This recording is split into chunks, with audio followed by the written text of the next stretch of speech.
Salut, jour 11, nous sommes partis de Roncevaux-les-Bains et nous allons en direction Rochefort. On va passer la nuit. On a passé le pont qui mène à Marennes et là on vient de passer devant un truc que je vais partager avec vous. J'ai pas eu le temps de le filmer. Je trouve maintenant des distributeurs de pain, genre automatiques quoi. Ça existe aussi pour les pizzas par exemple. On vient de passer devant un distributeur d'huîtres 24/24.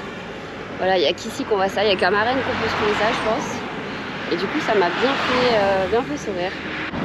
Faut que je vous raconte une petite anecdote aussi parce que quand on arrive au camping, il se passe des choses aussi et puis j'ai pas le réflexe de prendre la caméra avec moi, de filmer, enfin on est tellement crevés aussi et puis il n'y a rien de normalement d'intéressant. Enfin il n'y a rien d'intéressant d'ailleurs. Mon père il est fan de l'émission Un si grand soleil, je sais pas si vous connaissez, moi j'ai jamais regardé. Et en fait c'est tous les jours que ça passe. Et en fait il voulait rattraper tous ces épisodes. Bonjour. Il voulait pouvoir voir tous ces épisodes en replay parce que ça s'efface au bout d'un moment.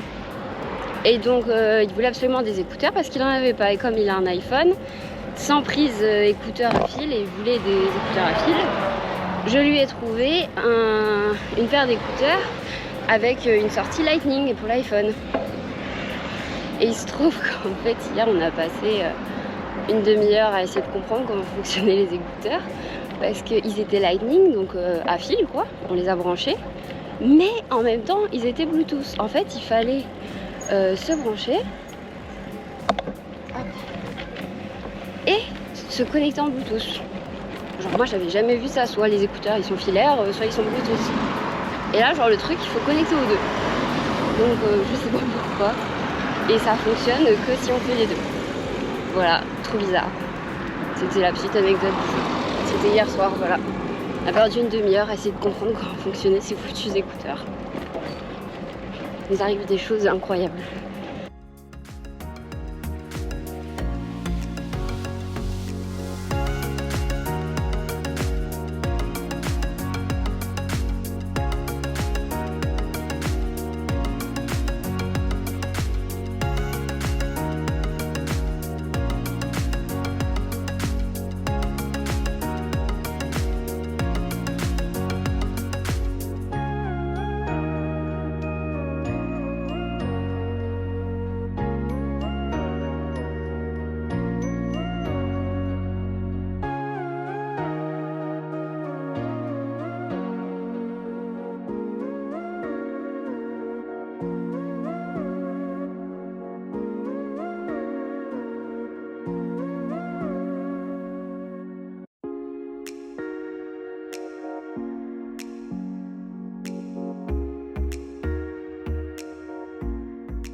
On vient de se prendre une averse, pas triste. Et je crois que je vous l'ai déjà dit, mais malheureusement, en fait j'ai mis un module sur ma GoPro qui ne la rend plus étanche. Et j'ai oublié le capot étanche à la maison bien sûr, donc je ne peux pas filmer quand il pleut. Voilà. Sinon ce que je voulais vous dire, c'est qu'en fait on traverse des marais aujourd'hui. On est au marais de Brouage où on a croisé plein de cygnes et d'autres oiseaux. Et c'est super, on les approche de très près. Et c'est très sympa de pouvoir les voir aussi dans leur habitat naturel. Voilà, pas dans un zoo. Vraiment en pleine nature, accessible à tous puisque là on est sur la route quoi. Donc on peut venir à pied, à vélo, en voiture gratuitement quoi. Et c'est vraiment chouette. Il y a plein de choses à voir. Donc à l'occasion, le marais de Brouage. Voilà. Après, c'est après Marennes. Je ne saurais pas vous dire exactement où on est. Je regarde sur mon GPS si j'ai une ville. À côté de Hiers. Hiers ou Hier, je ne sais pas comment ça se prononce. H-I-E-R-S. Et voilà, donc là on avance tout doucement direction Rochefort. Et j'espère qu'on va pas se reprendre trop de pluie, même si les nuages sont quand même bien gris. Donc on va voir ça.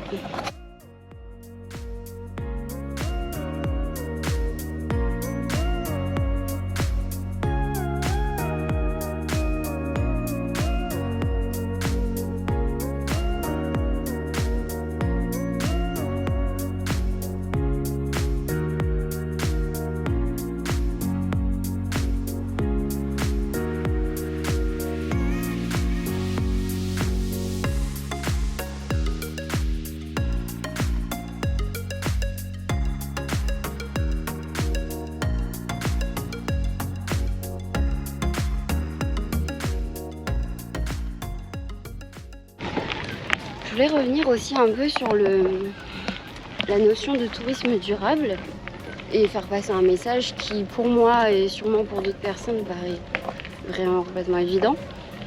A priori pas pour tout le monde au vu de ce qu'on croise sur notre chemin. Que vous soyez à pied, à vélo ou même en voiture, hein, c'est pareil. Si vous vous baladez, vous mangez quelque part en pleine nature et qu'il n'y a pas de poubelle, bah la base pour moi c'est quand même de garder ses déchets et d'aller les jeter dans une poubelle prochainement par la suite. Je trouve qu'on croise beaucoup de déchets sur notre chemin, c'est dommage. Vraiment dommage quand même parce que ça gâche un peu le paysage. Et franchement, je sais pas, votre canette, vous l'avez transportée pleine, bah vous pouvez la transporter vite quoi.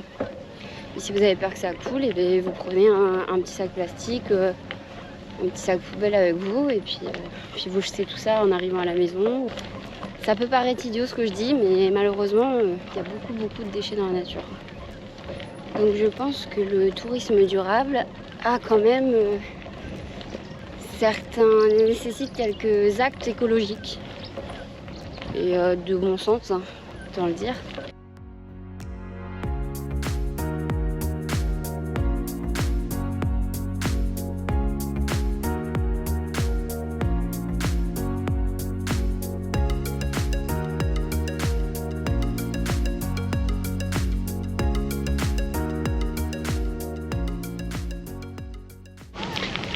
Je voulais expliquer aussi un truc, puisqu'on m'a on m'a fait la remarque.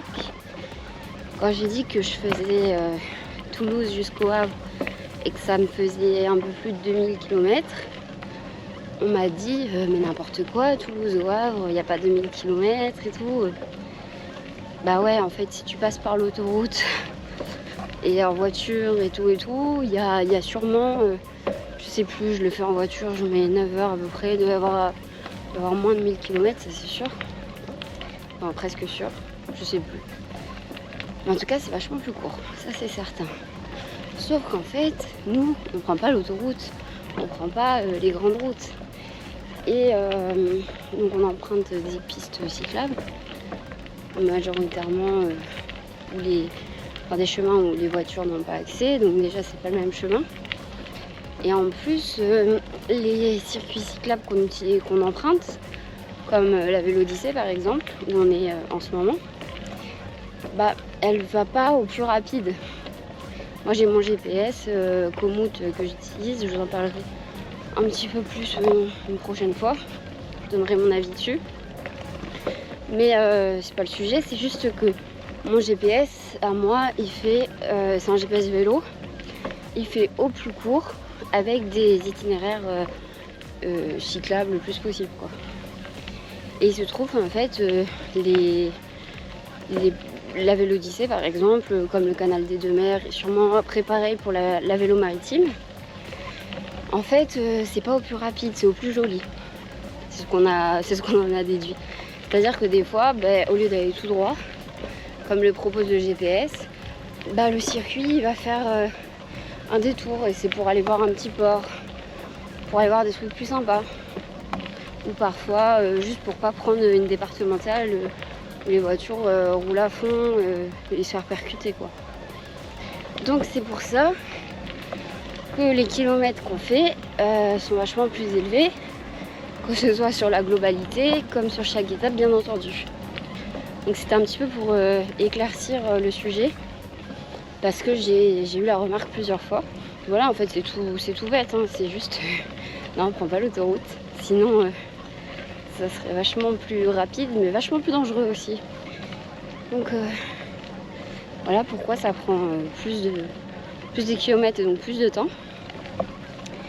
Et d'autant plus que nous on fait entre guillemets pas beaucoup de kilomètres par jour. Je mets des grands guillemets parce que pour moi c'est beaucoup.